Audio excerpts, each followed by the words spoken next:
नमस्कार, आदाब, सलाम, सत श्री अकाल। मैं आदित्य भार्गव एक बार दोबारा आप सभी का स्वागत करता हूं पासवे द नेक्सस ऑफ सक्सेस में। अभी तक हम लोग रिसोर्स एंड डेवलपमेंट चैप्टर पढ़ रहे थे। हमने रिसोर्सेज के बारे में जाना था कि रिसोर्सेज किन्हें कहते हैं। हमने रिसोर्सेज की क्लासिफिकेशन भी करना सीखा था, लेकिन उससे पहले हमने बीच में क्लासिफिकेशन शब्द का मतलब जाना था कि क्लासिफिकेशन का क्या रियल मीन होता है। एंड वहीं से शुरुआत हुई थी कि रिसोर्सेज क्लासिफिकेशन ऑफ रिसोर्सेज। अभी तक हमने क्लासिफिकेशन पढ़ी है, रिसोर्सेज की क्लासिफिकेशन करी है, लेकिन दो पार्ट्स में, दो कैटेगरीज में। पहली कैटेगरी थी on basis of ownership and दूसरी कैटेगरी थी अपनी on basis of status of development के ऊपर। आज हम लोग तीसरी क्लासिफिकेशन करने वाले हैं रिसोर्सेज की, एंड वो तीसरी क्लासिफिकेशन है ऑन बेसिस ऑफ ओरिजिन। मतलब कि ओरिजिन के आधार पे हमारे रिसोर्सेज किन किन पार्ट्स में बांटे जा सकते हैं।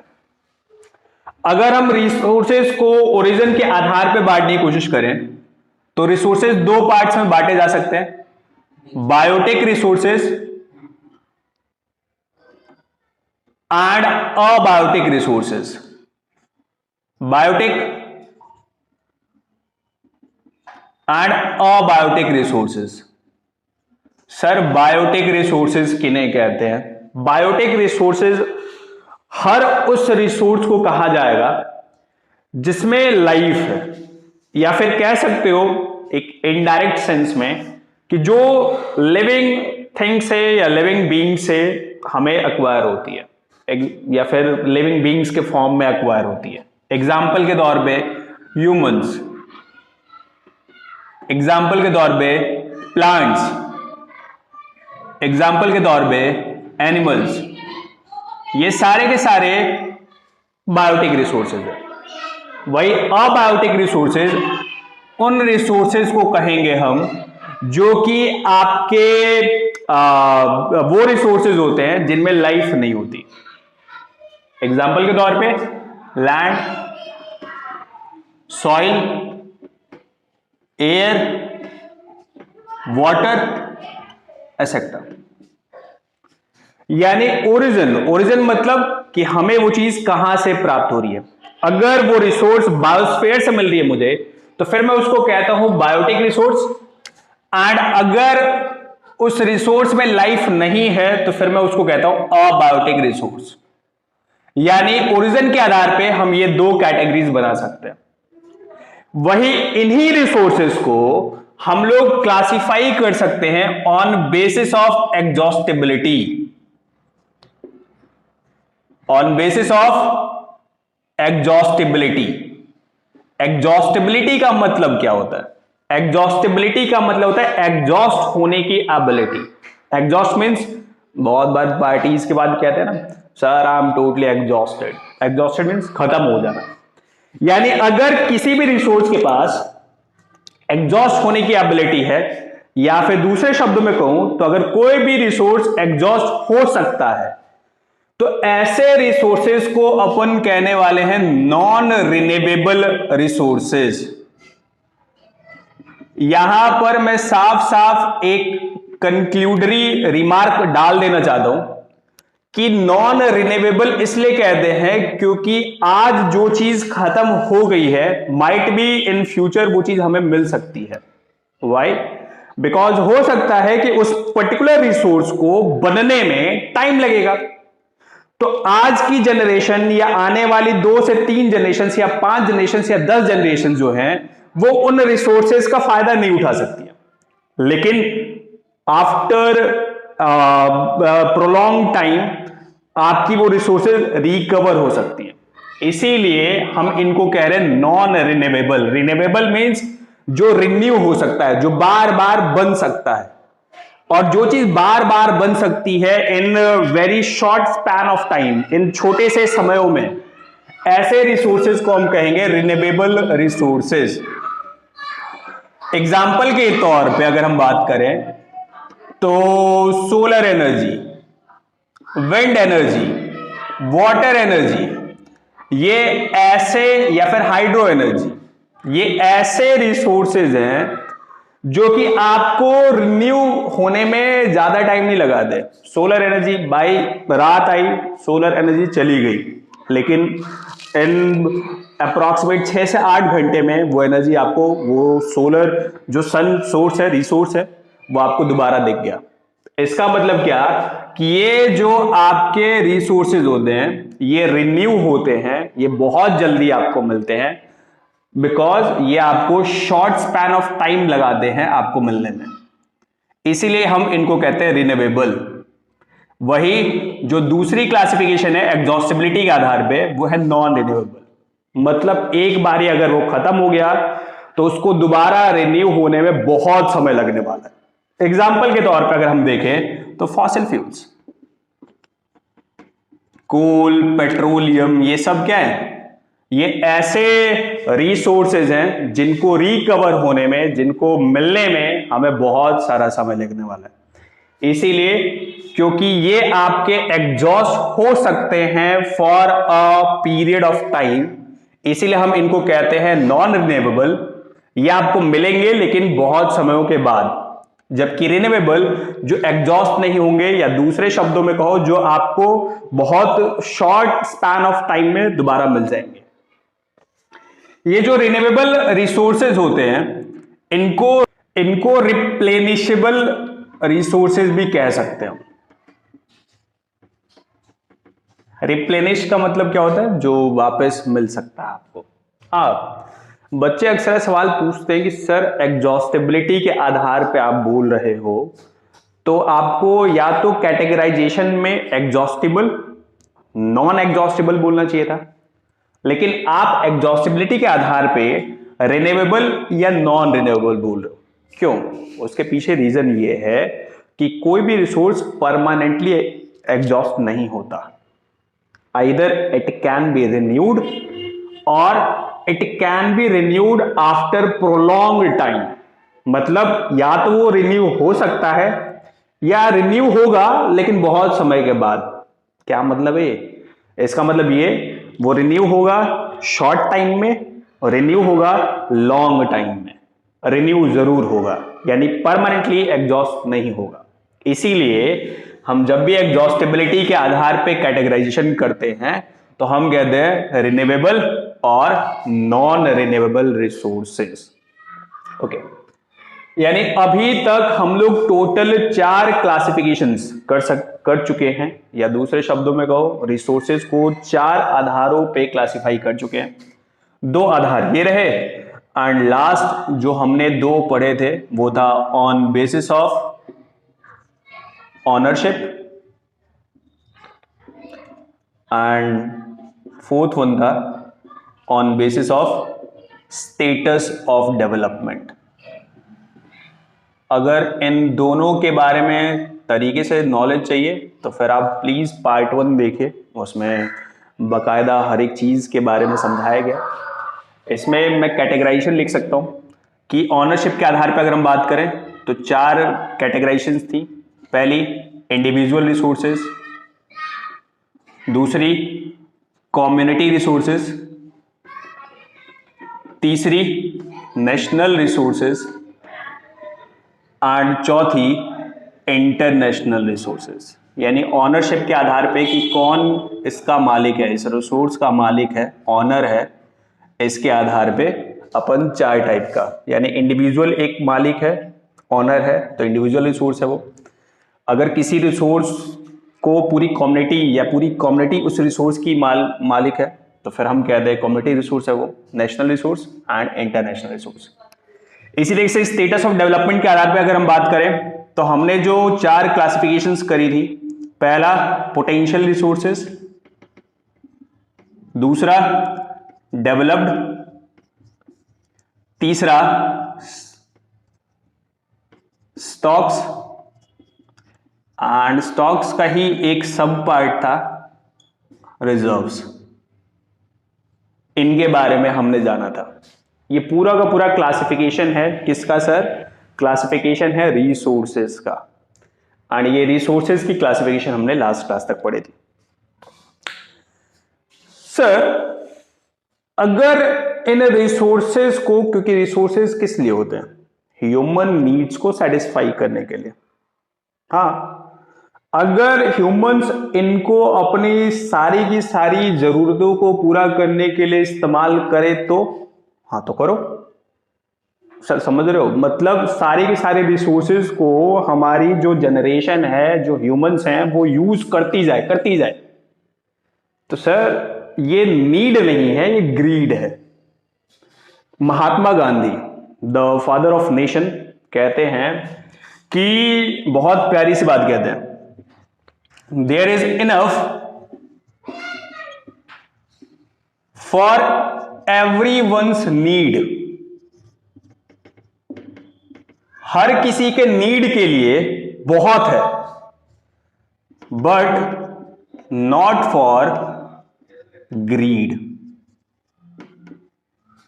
ये रिसोर्सेज के कॉन्टेक्स्ट में महात्मा गांधी कहते हैं कि हर किसी के नीड के लिए रिसोर्सेज इनफ है, बट ग्रीड के लिए रिसोर्सेज इनफ नहीं है। मतलब कि अगर आप रिसोर्सेज को यूज करते जाओ, यूटिलाइज करते जाओ एंड अपनी ग्रीड को सेटिस्फाई करते जाओ, तो क्या होगा? These resources will totally exhaust, sorry, non renewed for the particular period of time, exhaust for that particular of time, उस पर्टिकुलर टाइम के लिए खत्म हो जाएगा। यानी यहां से मैं आपको यह बताना चाहता हूं कि अगर आप इनडिस्क्रिमिनेट यूज करें रिसोर्सेस का, तो क्या क्या होगा? क्या होगा? कुछ नहीं। पहली चीज डिप्लेशन, आपकी रिसोर्सेज की डिप्लेशन होगी। दूसरी चीज ग्लोबल इकोलॉजिकल क्राइसिस होगी।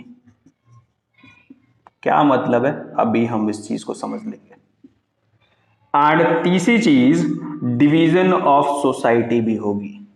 सर आप तो कह रहे हो कुछ नहीं होगा, ये तो बहुत कुछ होगा। हाँ, अगर हम रिसोर्सेज को इनडिस्क्रिमिनेट तरीके से यूज करते जाएं, उनको अपने ग्रीड्स को सेटिस्फाई करने के लिए बस यूज करते जाएं, तो ये 3 मेजर इंपैक्ट्स पड़ेंगे। पहला, रिसोर्सेज डिप्लीट हो जाएंगी, आपकी रिसोर्सेज खत्म हो जाएंगी। दूसरा, जो आपका ग्लोबल लेवल पे इकोलॉजिकली क्राइसिस देखने को मिलेगा, मतलब एनवायरमेंट में आपको बहुत बड़ा क्राइसिस। एग्जांपल के तौर पे अगर आप न्यूज़पेपर्स में एक्टिव रहते हैं, करंट अफेयर्स में एक्टिव रहते हैं, तो आप इवन नोटिस भी करते होंगे ग्लोबल वार्मिंग, हर तरफ आपको शब्द सुनने को मिलता हो, global warming, ozone layer depletion, ऐसे टाइप के बहुत सारे शब्दों को सुनने को मिलता होगा। Why? Because of these indiscriminate use of resources. ये जो बिना भेदभाव भैया यूज करते चलो, बस ये जो ग्रीड है हमारी, इस ग्रीड के लिए जो आपकी रिसोर्सेज को हम यूटिलाइज करें, इसकी वजह से सारी की सारी चीज हो रही है। एंड तीसरी चीज, सोसाइटी में जो इनइक्वालिटी है वो भी होगा। कुछ लोग जो कि रिसोर्सेज तक आसानी से एक्सेसिबल है, वो रिसोर्सेज को प्रॉपर तरीके से यूज करेंगे, जिसकी वजह से क्या होगा? उनके पास ज्यादा होगा।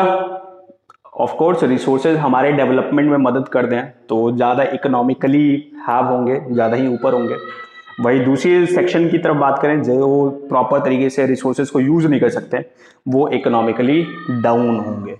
यानी आपकी जो रिसोर्सेज का ओवर यूटिलाइजेशन है, वो सोसाइटी के डिवीजन में भी अपना इंपैक्ट डालेगा। सर आपने बोला कि रिसोर्सेज डेवलपमेंट में मदद करते हैं, बिल्कुल। कैसे? एग्जाम्पल के तौर पे, इवन सिर्फ डेवलपमेंट में मदद नहीं करते, हम ह्यूमंस के सर्वाइवल में भी हमारे रिसोर्सेज जो हैं वो हमारा हेल्प करते हैं। एंड हम यहां से समझने की कोशिश करेंगे कि कैसे हमारे रिसोर्सेज जो हैं वो हमारे सर्वाइवल में, हमारे डेवलपमेंट में मदद करते हैं। सबसे पहले ह्यूमन सर्वाइवल में कैसे मदद करते हैं? अगर आप थोड़ा बहुत भी नॉलेज रखते हैं अपने बायोलॉजी में, बोले तो लाइफ साइकिल, लाइफ प्रोसेसेस के बारे में, तो फिर आपको पता होगा कि ह्यूमंस को बहुत सारे मिनरल्स, बहुत सारे विटामिन्स, आपके प्रोटीन्स, विटामिन है ना, फैट्स वगैरह चाहिए। अब ये सब क्या है, ये कहाँ से मिलेंगे? रिसोर्सेज से मिलेंगे। हाँ, मतलब कि रिसोर्सेज हमारे सर्वाइवल में मदद करते हैं। और दूसरी चीज मैंने बोला है, मेंटेनिंग क्वालिटी ऑफ लाइफ, या फिर कह लो डेवलपमेंट, यानी लाइफ की क्वालिटी या फिर डेवलपमेंट में हमारी मदद करते हैं। कैसे? अपने को इलेक्ट्रिक एनर्जी चाहिए थी, इलेक्ट्रिक एनर्जी बना दी, ट्रांसमिशन करना था वायर्स, कॉपर, क्या है कॉपर यूज किया है हमने, it is satisfying our need of transmitting और providing electrical energy to us, it is satisfying our need. मतलब कि हमारी जो कॉपर है वो एक रिसोर्स है जो कि हमारे डेवलपमेंट में मदद करी है। एंड शायद आपको पता भी होगा कि इलेक्ट्रिकल एनर्जी से हमने कितना सारा डेवलपमेंट करा है अभी के टाइम में, एडवांसमेंट कितनी हो गई, एआई का जमाना आ गया भाई। तो आप समझ सकते हो कि इस छोटे से ऐसे बहुत सारे आपको सिनेरियोज देखने को मिल जाएंगे जो कि आपको ये समझाएंगे कि रिसोर्सेज डेवलपमेंट में मदद करते हैं। हाँ, यानी resources human survival, human development में मदद करते हैं। इसके साथ साथ अगर हम लोग इन रिसोर्सेज को इनडिस्क्रिमिनेट तरीके से यूज करते जाएं, यूटिलाइज करते जाएं, तो ये इवन हमारे ग्लोबल इम्पैक्ट्स, मतलब ग्लोबली इम्पैक्ट कर सकते हैं। तो ये बातें शायद आपको समझ में आ रही होंगी कि रिसोर्सेज किस काम आते हैं, how they help in our development, and what will be the impact if we utilise these resources indiscriminately. Okay, तो सर क्या करना चाहिए? फिर आपने बोला कि इनडिस्क्रिमिनेट यूज करते चलो, अगर आप यूज करोगे तो फिर बहुत सारा ग्लोबल क्राइसिस हो सकता है, तो फिर क्या करना चाहिए? We must plan the resources. Why to plan? To save humans from this global impact. ये जो अभी अभी कुछ थोड़ी देर पहले आपने इम्पैक्ट्स पढ़े थे जो कि इनडिस्क्रिमिनेट यूज की वजह से होगा, उन इम्पैक्ट से सेव गार्ड करने के लिए हमें रिसोर्सेज की प्लानिंग करनी चाहिए। एक बहुत बड़े ऑथर कहते हैं कि planning must be in it must be carried in sustainable manner, यानी आप डेवलपमेंट करो गुड, लेकिन जो डेवलपमेंट होनी चाहिए it must be sustainable development.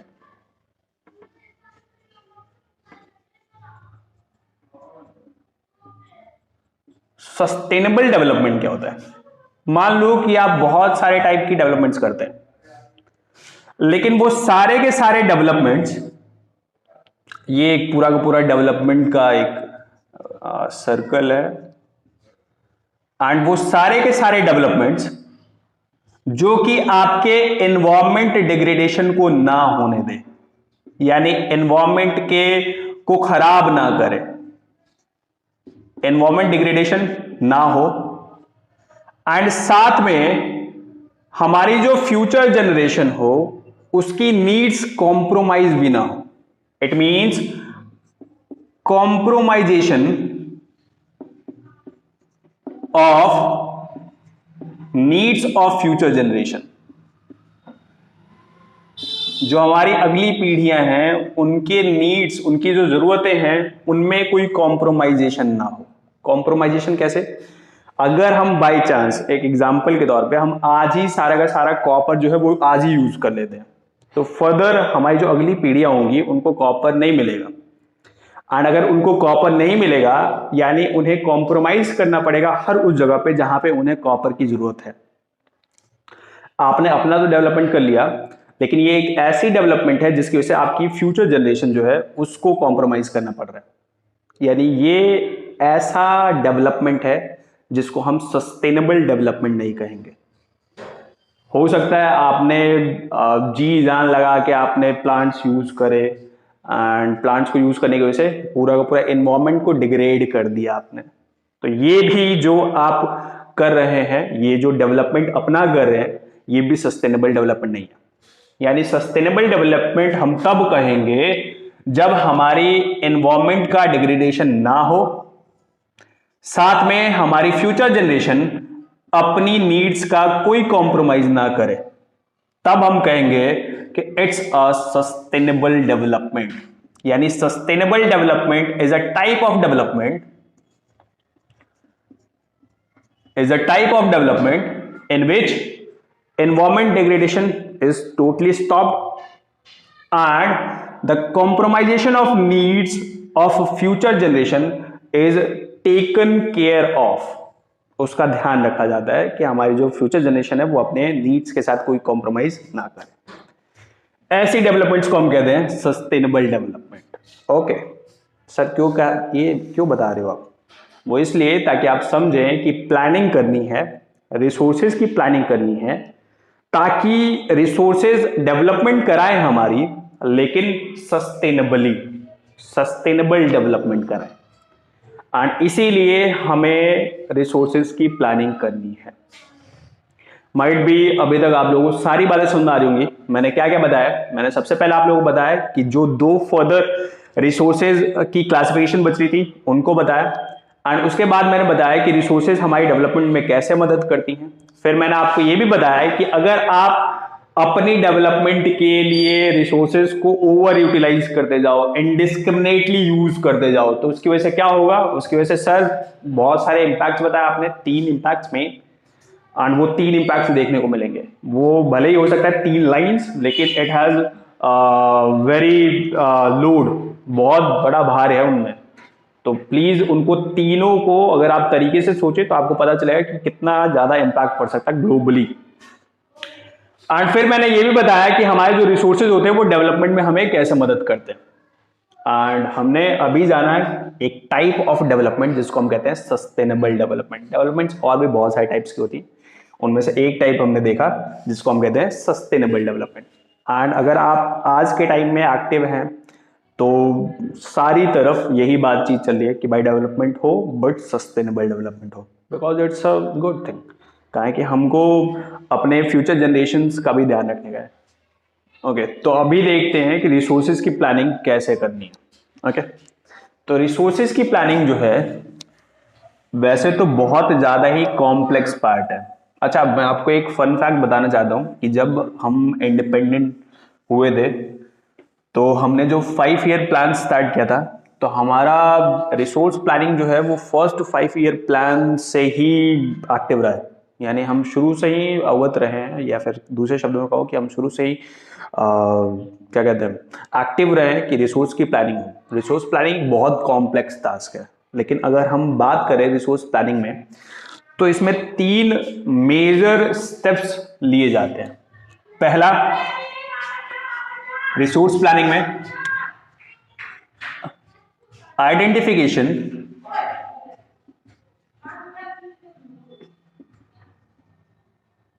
दूसरा evolution of a planning structure,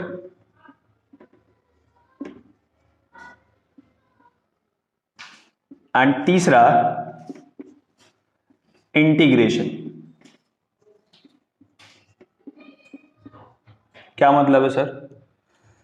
identification का मतलब है कि हर उस रीजन को पहचानना जिस रीजन पे एक particular type of resource available है।